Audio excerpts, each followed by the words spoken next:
অবশেষে মণিপুরে গেলেন প্রধানমন্ত্রী নরেন্দ্র মোদী এবং সেখানে গিয়ে সাধারণ মানুষের সঙ্গে তিনি কথাও বললেন। আর প্রধানমন্ত্রীর সঙ্গে কথা বলতে পেরে সামনে মণিপুরবাসীরা কান্নায় ভেঙে পড়লেন। মণিপুরে যারা হিংসায় ক্ষতিগ্রস্ত হয়েছিলেন তাদের সঙ্গে আজ কথা বলেন প্রধানমন্ত্রী নরেন্দ্র মোদী। তিনি বলেন, নতুন আশার ভোর মণিপুরের দরজায় কড়া নাড়ছে। মণিপুরবাসী শান্তি ও উন্নয়নকে বেছে নিয়েছেন, মন্তব্য করেন প্রধানমন্ত্রী নরেন্দ্র মোদী। মিজোরামের রেল প্রকল্পের উদ্বোধনের পর মণিপুরের চূড়াচাঁদপুরও যান নরেন্দ্র মোদী। मणिपुर मां भारती के मुकुट पर सजा मुकुट रत्न है। मणिपुर में किसी भी तरह की हिंसा दुर्भाग्यपूर्ण है। ये हिंसा हमारे पूर्वजों और हमारी भावी पीढ़ी के साथ भी बहुत बड़ा अन्याय है।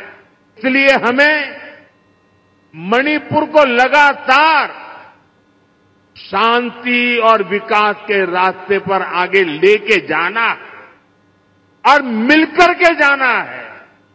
मणिपुर के विकास को भारत सरकार ने निरंतर प्राथमिकता दी है।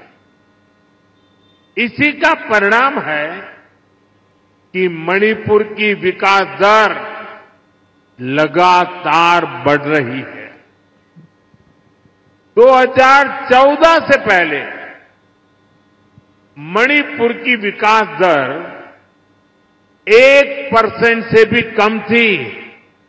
রোম যখন পুড়ছিল সম্রাট নিরো তখন বেহালা বাজাচ্ছিলেন, আর মণিপুর যখন জ্বলছিল আমাদের নতুন নিরো তিনি আমেরিকা থেকে অস্ট্রেলিয়া, ইংল্যান্ড থেকে সুইজারল্যান্ড সব জায়গায় ঘুরতে ব্যস্ত ছিলেন, মণিপুরে যেতে পারেন।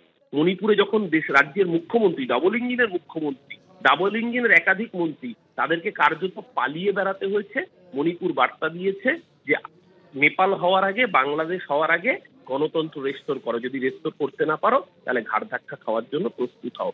এই যে জাতি দাঙ্গা লাগিয়ে দিয়েছে তার এক এবং একমাত্র কারণ বিজেপি সরকারের ডাবল ইঞ্জিনের অপদার্থতা, সিদ্ধান্তহীনতা এবং যে অর্ডারকে, কোর্ট অর্ডারকে কেন্দ্র করে সেটা সম্পূর্ণভাবে বিজেপির পরিকল্পিত এজেন্ডা ছিল, যার ফল আজকে এই জাতি দাঙ্গা। নিজের রাজনৈতিক স্বার্থ সিদ্ধ করার জন্য গোটা রাজ্যকে জ্বালিয়েছেন।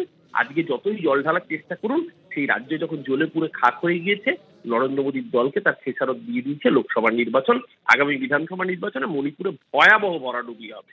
অতীতে যখন উত্তর পূর্বাঞ্চলের কোন রাজ্য অশান্ত ছিল, অতীতে যখন মণিপুরে সংঘর্ষের ঘটনা ঘটেছিল, জাতি দাঙ্গা হয়েছিল, মণিপুরের বহিরাগতদের সঙ্গে যখন ওখানকার ভূমিপুত্রদের সংঘর্ষ হয়েছিল, তখন কত মানুষ মারা গিয়েছিল, কত অগ্নিসংযোগের ঘটনা ঘটেছিল, কত জীবন জীবিকা ধ্বংস হয়ে গিয়েছিল। অতীতের ইউপিএ বা কংগ্রেসের যারা নিজেরাই মহিমান্বিত করে ফেলছেন, তাদের সময় কি হয়েছিল আর আজ কি হয়েছে।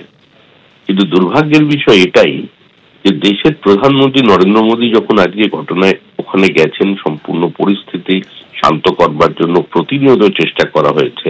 পার্লামেন্টের উভয় কক্ষে দাঁড়িয়ে যখন দেশের গৃহমন্ত্রী মণিপুর সম্পর্কে তার অবস্থান স্পষ্ট করেছেন, তখন বিরোধীরা কোনো কথা বলেননি। যোগ্য শিক্ষক হয়েও চাকরি যাবার ডিপ্রেশন, মানসিক চাপে শিক্ষকের মৃত্যুর অভিযোগে পথে নামলেন বিরোধী দলনেতা শুভেন্দু অধিকারী। পুলিশি অত্যাচারের অভিযোগে ডেবরা বাজার থেকে প্রতিবাদ মিছিল।